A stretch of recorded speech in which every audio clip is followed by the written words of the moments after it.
I want to remind Mr. Sylvanus Osoro.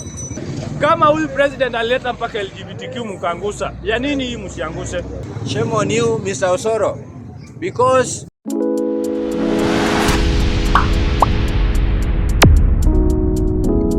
na nataka niambie bwana Osoro. Osoro, tulikisikia jana ukisema hii mambo itapita, hii ya overtax watu itapita na Osoro mwenyewe hana hata development ambayo amefanya huko kwao. Yeye kazi yake ni kutembea tu mahali Ruto wako. Huyu mkisi mwenye mlimchagua Osoro huyu. Sahi wanasema ati watapitisha hiyo bill whether we like it or not. Na hiyo ni mambo ya wananchi. Sasa wananchi walikuchagua huko ili uende ulambe matako ya president. Tulikuchagua hapo uende utetee watu kama sisi. Osoro, achana na mambo yako na hii stand firm, achana na mambo yako na watu wa Kenya Kwanza, wabunge wa Kenya Kwanza. Nataka hii ndio mjue wa wabunge wa Kenya Kwanza. Kama mnapenda wa Kenya, wabunge wa Kenya Kwanza, kama mnapenda wa Kenya ambao waliwachagua, musipitishe hiyo bill. Hiyo bill ianguke vile muliangusa LGBTQ. Kama huyu president alileta mpaka LGBTQ mkangusa, ya nini hii msianguse? Muanguse hivi vile muliangusa LGBTQ ili huyu president ajue ako peke yake. Anaumiza wa Kenya na anaumiza wa Kenya. Lakini kama mmekuwa brainwash na huyo president ya pesa kidogo, hata huyu Jalango huyu nilisikia jana akisema yeye atafanya kazi na Ruto. Ndio, hatujakataa usifanye kazi na Ruto. Lakini kitu ya kuumiza wa Kenya, usipitishe Jalango. Usipitishe, tunakuomba tafadhali. Hiyo bill tunaomba ianguke na ianguke kabisa. Asanteni sana. On the same note, yesterday while Mr. Duale, Aden Duale, was addressing or rather was launching his book.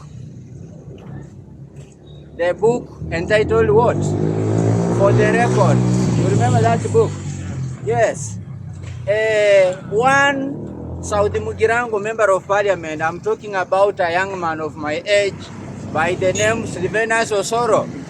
Sylvanus Osoro stood up and arrogantly stated that the government has never lost. Shame on you, Mr. Osoro, because people on the ground are the ones who understand whether the government ever loses or not. Kenyan voters are the ones who can understand better whether the government loses or it does not. So you are voted by the members of the public of Saudi Mugirango to represent them. You are voted by the members of Saudi Mugirango to lower the cost of living.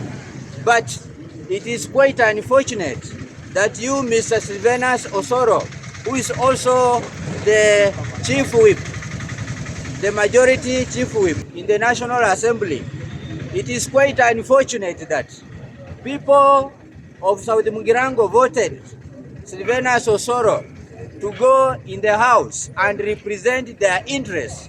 But yesterday, while one Aden Duale was launching his book For the Record, and in attendance was President Ruto, Sylvanus Osoro stood and said that the government has never lost.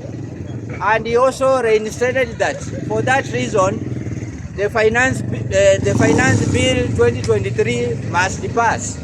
I want to remind Mr. Sylvanus Osoro that you are elected to fight for your people, not only in Gusiland, but the whole Kenya. Youth of this country are looking upon you.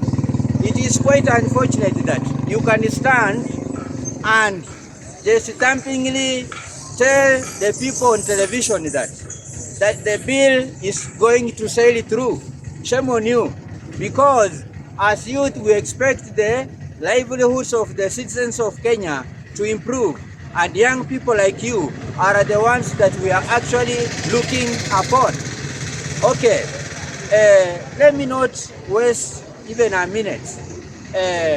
When you compare the deeds of President Ruto and the ones that Mr. Uhuru Kenyatta was doing for Kenyans, first of all, you will actually acknowledge Mr. Uhuru Kenyatta, because during campaigns, Ruto was castigating Uhuru's government, right from borrowing, right from the cost of living, defending the Mama Mboga during campaigns, defending border borders. But we have come to learn that it was just hoodwinking the voters to vote for him, because right now he hasn't delivered any of the promises that he actually did. What he actually promised the hustlers. Right now people are going hungry because they have nothing to do what to put in their mouths. Kikuyu brothers and sisters, it is now high time that you come out in large numbers. Anytime we call for maandamano, be on the forefront, because finally your time has come. You stood and declared that Uhuru was not your kingpin. You said that Ruto was your kingpin. But today your businesses have been affected more than the Luos. And now you made that cake. Be ready to eat it. You made that bed. Kindly be ready to sleep on it. The previous day, it was addressed that landlords are going to pay higher. Landlords have been targeted. Not only landlords, but also landowners. If you own a large tract of land and it is not being utilized, that land is going to be subdivided by the government to give to those people who don't own one. My question is, all our leaders in high ranks own those large tracts of land. If the president really means what he says, let us now see from his cabinet all those people who own large tracts of land waanze kusubdivide hizo mashamba za marafiki zake, wakigawa ndio tuamini kweli ana fight vita ya unyaguzi wa mashamba Kenya. Because recently we saw youths who are mobilized by the government to invade Uhuru Kenyatta's farm.